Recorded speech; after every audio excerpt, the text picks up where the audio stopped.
here. We're not anywhere else. It's a CU podcast number 156 for Tuesday, April 16th. These numbers don't mean anything. 2019. It's almost Easter. You got Easter plans, Ian? That's Ian Ferguson, by the way. It's me. On Pat Country. We are never open on Easter because it's always slow as shit. So Got a ham ready? No. What are we talking about? Some Star Wars news, PS5, Capcom Home Arcade, Disney Plus, Ant Stream, GameStop, SNK. This is Maybe one. I should do a ham. Do a ham. Maybe I'll do a ham. You're a ham. Yeah. This was one of these weird podcasts where we had like 5, maybe 3, 4 good topics a couple days ago, and then they all just like. Yes. As of last night, it was let's do this one early. It's gonna be over quickly. Not anymore. So, Ian. Oh, Patrick. We checked out. By the way, I saw Shazam. Really good. Good. Loved it. And in a week and a half is already Endgame, Highlander Endgame, Avengers Endgame. I'm excited, but I'm more excited for Detective Pikachu, which is like the week after that. Is it really? Wow, we're in geek heaven, I guess. Yeah. The world's falling apart, but don't worry, we got our pop culture to drug us, to not care about it. So, episode 9, a teaser trailer came out, and there's one thing that Disney's or Lucasfilm for they could do a really good teaser trailer for Star Wars movies. Almost all the teaser trailers are usually like, holy shit, from the prequels onto these new ones. Yeah, and it looks exciting. It looks exciting. I mean, it's the end. It looked like a Star Wars movie. The Rise of Skywalker, which is an interesting title. It is because the guy just passed away. Spoilers in The Last Jedi, but maybe there's another Skywalker we don't know about, or actually Ben Solo is technically part Skywalker. So yeah, you can allude to him being redeemed. And honestly, that's all I mean, that's what makes the most sense. And honestly, if I had to say a direction this is going to go, I think that's probably the only way you can go with this is that he redeems himself. He killed his dad. Hey, yeah, shit happens. You get redeemed. People have arguments. We all hate our parents. Yeah. I'm not saying I would run a lightsaber through my dad's gut. Maybe after he sold my Cabbage Patch Kid clothes. Maybe I would have when I was 5, but hey. You got to be real careful when you're talking about your dad because sometimes he finds out. Yes, my father found out. My mom has like an iPad, a tablet, so she gets alerted to stuff and like brings over, hey, Patrick's talking about you, probably. And my dad found out, like, but hey, I'm only spitting truth about the Cabbage Patch Kid stuff and throwing out my X-Wing box when I was a kid. Yeah, it was 2 weeks ago when we were doing a little post.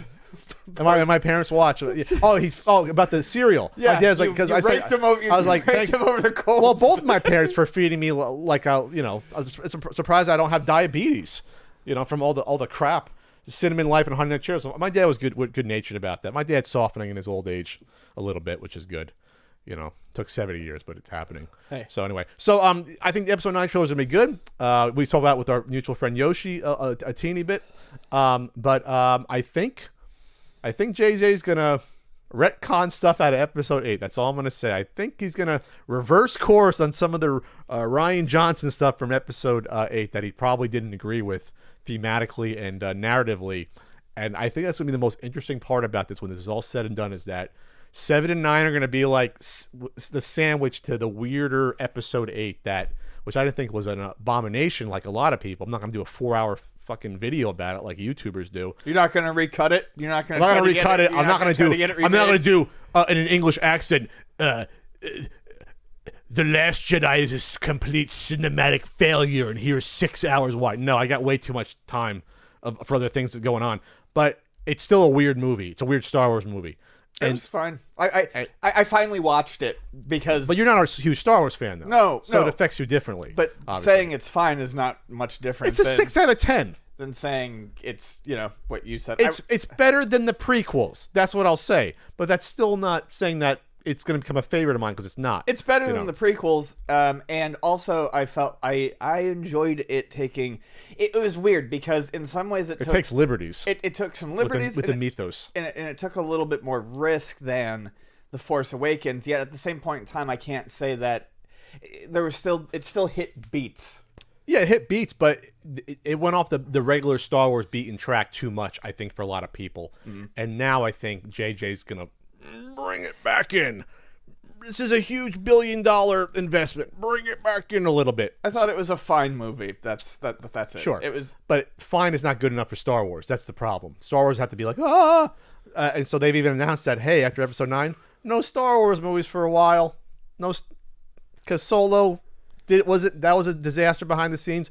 Rogue One was a good movie. That was a disaster behind the scenes. Yeah, basically 2 of their standalones, they basically reshot a chunk of them and re-edited it. So that's not a good track record. So I don't know what's going on. I don't know how you screw this up when it's Star Wars, but they've been screwing it up. So they're going to bring it back, and they're going to say, okay, enough for now. We're just going to do our Star Wars series, which we'll talk about in a bit. So in the meantime, though, at Star Wars Celebration, with all that, they do the weekend of Star Wars fun. They announced Fallen Order. Yep. Standalone, a single-player Star Wars game. A single-player Star Wars game. Oh my God! That they canceled two of these. 2. Well, no, they canceled the single-player one. Then they canceled the open world one. I can't keep track anymore. And now they're bringing the single-player one back because maybe there's a market for it. Maybe you should just listen to the consumers sometimes. You can tell us that we keep asking for games as services, but people aren't asking for. I don't think anyone ever asked. services. I don't think everyone has said, "I want to pay $30 a month to play this game I already bought." I don't think anyone ever. I mean, it's said not that. that bad, but yeah, But you see what I'm saying. not every like. And I play the Division, I love it, but not every game needs to be the Division or Destiny. Not every game needs to be Battlefront. a service. Yeah, No, you don't have to grind up to compete with a better character. No, just give me a story. So, after all that wasted money, thinking they knew what they were doing was... They threw out 2 games. Yeah, they thought they knew what they were doing. They're like, no, this is what you actually want. Well, it feels like too little too late, but I am interested in seeing what it will look like. And I want to know what the meetings were like and how many teeth had to have been pulled There must to have been, get this to happen. Because this is a huge plate of shit they're eating right now. Crow shit, yes. Well, it's interesting because at the end of the day, you know what drives this business? Looking at the sheet of P&L, profit and loss. And they probably figured, we're not doing something correct, and we're not putting out enough Star Wars games. And it's not enough to have a Battlefront game every few years. Yeah, with one tons of loaded money. with transactions that people don't want to play. That Disney probably looked at it like, what are you guys doing? EA has an exclusive contract. It's still not good PR. Yeah. So they figured, we have to get the fans back. What better way to do it than Jedi Fallen Order? Because if there's one thing Star Wars fans love, it's another Jedi game. And we've had a ton of them, single-player ones. But what's one more? If it's written well, I'll take a look. I'm just sort of sick of Jedis. I'm just sick of them. I'm sick of them in the movies, and I'm sick of them in games. Just give me a game in the universe. Like, that's all I want. The first Dark Force is the first first-person shooter Star Wars game. Didn't have Jedis in it. You know what they did in the sequel? Made it a Jedi game. They had to ruin it. They couldn't even have like a side character. They made Kyle Katarn a Jedi because they had to do it. So then everyone after that, the 3 games after that with the spin-offs were Jedi games. Jedi Academy. That's all spin-off from Dark Forces, all that shit. And it's a shame because there's enough interesting stuff going on. We'll get to the TV show in a bit about. There's a lot of nice characters in this world. That's why I liked Rogue One movie. We almost got away with not having a lightsaber. The last few minutes, spoilers. We almost got away with it. They had to put it in. I was like, this is going to be the first Star Wars movie without a lightsaber. Nope. Solo? I didn't see all Solo. I have to assume there's a lightsaber in Solo. Yeah. Maybe that's why I didn't do that well. There was one. So, okay. I'm interested in this, even though it's whenever. It's a teenage-looking fucking Jedi. I think this. What is the story? He's going to be he's hiding from the Empire. He's after the fall of the Jedi. And he's working on a planet called Braca. He's going to have a droid with him. All right. And there's a mentor, former Jedi Knights. There's a couple of Jedis in this, and they're getting hunted down. All right. It's not a bad idea for a game. I'm just tired of Jedis. That's all. I do like this idea of... the world is not... Jedis are not the Star Wars Jedis universe. are supposed to be rare. They exist in the Star Wars universe, but they are not the Star Wars They universe. are literally, like, the closest thing to them are Tibetan monks. But again, we're getting off track. So, all right. So that's interesting. And then, Ian, we have to talk about... This is breaking. We have PS5 news. Woo! So we kind of figured Wow. 2020 was going to be 2020 is what I've Yeah. always assumed would be the release of it. And We're not going to be on the moon yet with bases, but we have a PS5. and that looks like what we're getting is probably about 2020. Wired got the exclusive, by the way, so I don't know who they bribed for that, but it's going to use discs still. That's the most important thing. They're What gonna a keep the disc. surprise. Well, you don't know ever if they figured, you know what, maybe we're going to just say screw it and make more money with digital stuff and more profit and cut out the middlemen entirely. But there's No. parts of the world that can't do that, and there's the military, like you always say. So and parts of the U.S. There's parts of It's idiotic. Yeah. The people who think this shit is right around the corner are people who work tech jobs and have lots of money and experience the best of, that's a. generally the internet and stuff like that. That's not they're not the only people who are playing. If I may quote myself for an upcoming documentary, I'd say you might be pro digital distribution if you're living in Silicon Valley, but maybe if you're not, if you're West Virginia, you're not. Yes. Because it's hard to get even stable internet, let alone fast fiber optic or even. It's weird to me the complete lack of disconnect with Geographic regions of the U.S. With geographic regions of the U.S., but just the disconnect with everyday people that comes from the tech corners of the internet. That it doesn't even if you have the ideal setup, to me something like Stadia doesn't sound good. It doesn't sound appealing. It sounds like it's going to be problematic, but only to someone who is living neck deep in tech would even think that that's a reasonable thing to do. It's streaming only or digital only. You can't. In the documentary, and God, Kevin's going to kill me for not knowing the name of the store. It's in Tennessee, and because the internet's so bad in the area, they have an Ethernet station set up, internet station for people that bring their consoles in and update them because they cannot update them in their home. That's crazy. Because the internet's not stable enough. Yeah. They still have areas where you can only get satellite internet, and that's spotty. They don't have that means with satellite internet, that's basically like getting it through your phone. There's no direct line running to your house. That is awful. Yeah, and satellite internet almost always caps you at a really low level, and it's awful. Anyways, so of course there's a fucking disk drive because it's not realistic to think that we're actually going to be without disk drives for the next generation. Yeah, even though Xbox is coming out with theirs without one, they're still going to have maybe a main one. You give yourself the option. You can't run it entirely without a disk drive. So what's the other big things about this? We have 8K. 8K. We have an AMD Ryzen chipset, 8 cores. With the new Zen 2 micro architecture, okay, it supports. So it's an Atari box. Yes, it supports ray tracing, which is a new lighting technique that they've been talking about. Well, the water with the light off the water looks more realistic. It's like okay, and so far that's only get that on a high end graphics cards for PC. Okay, and then 3D audio, which is not bullshit, but unless you have an awesome speaker setup, you're going to have to use headphones to hear 3D audio. Yeah. It's kind of hard with just like a standard setup. I don't know if how much experience you have with it. 3D audio has been around for a while, at least on PC and games. Mm-hmm. Early 2000s, they had Sound Blaster cards that could do it. But again, you have to. They admitted that you really need to have headphones on to really hear you have to. I mean, because that's not just 2D. What's behind you, like in a movie theater. Then it's levels up and down. That's really what you're adding there. And it'll be cool because then if you hear a guy above you shooting at you, you can actually hear, oh, he's above me. Yeah. Versus just where left or right or behind it in front. It's interesting. But to me, that's sort of that's not totally gimmicky.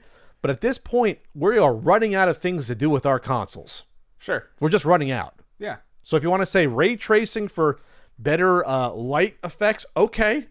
You want to give me 3D audio? That's fine. I'm surprised they didn't have 3D audio on the PS4. Honestly, I was kind of I was like, okay, I guess they couldn't do it with the hardware. But now they're going to have a solid state drive, so the load up times for games is quicker.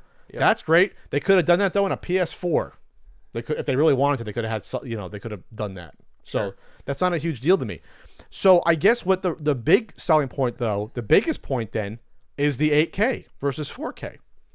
And this goes back to the argument I always talk about: diminishing returns, the land of diminishing returns. When one of your biggest selling points is going to be we are doing 8K versus 4K, you no longer almost have a reason for the console to come out. Well, at as the a, end of as, the day, as a separate console, and they even admit, well, you'll be able to play PS4 games on it. So to me, then this is another console upgrade to me, in a way. I mean, that's how all of these are going to start looking at some point, though. But we're past it.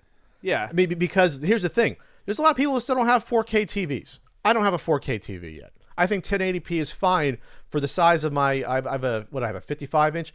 To me, 1080p is fine. Go look at one of those charts that tell you when the human eye can decipher 1080p versus 4K, what size screen you need. Now, probably to look at 4K versus 8K and really decipher it, you need even bigger TVs than like 60, 70, 80 inch to really capture the difference. That's different than like the HDR, which is like dynamic color ranges. That anyone can immediately see. Right. That is like, okay, I can definitely see more realistic colors and softer, more realistic blacks versus white colors and things like that in contrast range. That's different than, all right, we're going to double the resolution from something that you almost can't decipher already. Right. But that's where we're at. So to me, 8K is a gimmick. 4K is not necessarily a gimmick if you have a nice monitor or TV. 8K, I will say, is a gimmick. Ian, before the podcast, I was trying to look at 4K versus 8K pictures, even on my computer. I could see the difference. I had to squint at stuff in the background and say, oh my God, I can see fine texture maybe in the background. And maybe that's all it is. It's just stuff in the background that's clear. I don't know. I mean, have you looked at those pictures? No, I can't tell. Are we going to jump to 16K in 4 years? I mean, at some point, your eye can only see what it can see at that point. The other thing, though, is that I guess the cost of this, what I see is going to be $100 more than what the PS4 cost when it came out. What was the PS4 when it came out? Was it $500? $400. It was $400? $400. So this is going to be a $500 system that comes out next year. So they're shooting for something in between, something lower than the PS3. They'll never do it. The PS3 was like, what, $650, whatever it was? $600. I don't think ridiculous. there'll ever be another $600 system again. That was ridiculous. I think people have. I'm hoping that they lost that war versus 360 just because of that. They did. Yeah, they didn't get any. They didn't gain ground back until like halfway through that generation. That was like that generation's moment of the Saturn versus PlayStation announcement, where it was like, oh, we're $100 cheaper than them, so no one's going to get the Saturn. Right. By default. I mean, that's why I ended up with a 360 for the first half. Even though some people bought 4 of them because of the red ring, but yeah, I thought that was a little overblown, that issue, but a little bit. No, it wasn't. I worked. I did. I mean, I was. Well, I mean, were people leaving their systems on for like 15 hours in a row? I think part of it has to do with people who were no airflow. It was a new type of system. It was powerful. You had to treat it better than other systems in the past. You couldn't leave it on for like. But there's no. But no, it's not overblown. I was doing anywhere from 8 to 20 repairs. Luna stayed in business because of those. I made that was like. Yeah, I made during that point in time. I was getting a cut right off the top from the repairs. I was in fucking money then. Yeah, I was just. That's all I did. That's all I did every fucking day was you always tell me, I got to repair 3 of them today. Oh no, most of the time though, it was like 12. It'd be like 12 a shift. It'd be the 3, 8, 12. I think the most I ever did in a shift was I think I did something like 15 of them in a shift. Wow. Okay.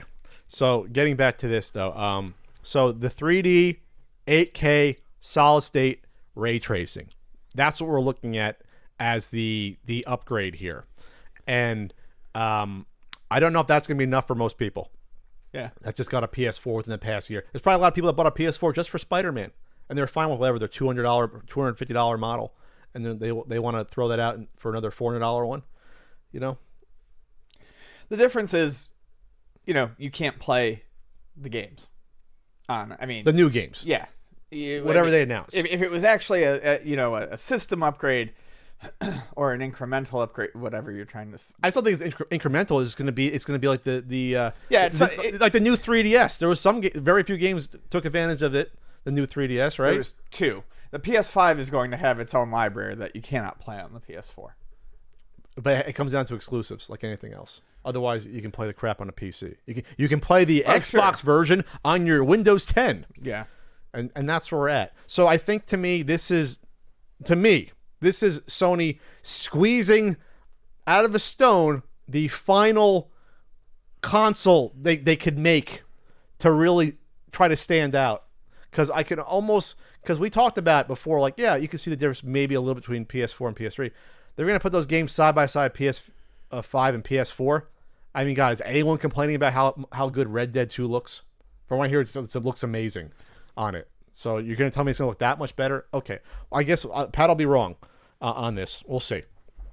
But we're not in the realm of 8 versus 16-bit anymore. Yeah, but we're in the realm of crunching power and textures. But we're old people who have been saying that about every single console generation. Not every single console, just PS3 to 4.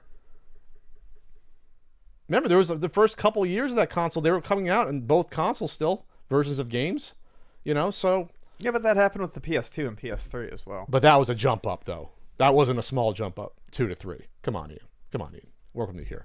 That wasn't a jump up. You really think there's going to be that gap going to 4 to 5 like there was 2 to 3? No, but I do think it's bigger than we maybe make it out to be. We'll see. We've honestly said this stuff forever and ever. We said it for one console, not forever. Well, we did the podcast for 5.5 years. There. All right. So you think this will sell okay? I think it'll sell fine. Depends on what they have on the launch, too. There's not games on the launch. No one's going to buy it. I think Microsoft is in a unique position here because now they can look at what's coming out and they can react. They can just work on their software. Yeah. They can work on whatever their Game Pass service. They can work with getting out there on the more Switches or whatever. They're not dictated by what Sony's doing anymore. Sure. Before it was like, okay, head to head, Sony versus Microsoft. Now I think Microsoft realized we have our own thing. We can be more successful without taking the risks that Sony is with this hardware. I think. I don't know. I'm not an expert. I'm not a hedge fund manager giving advice. I don't know. All right. So that was something.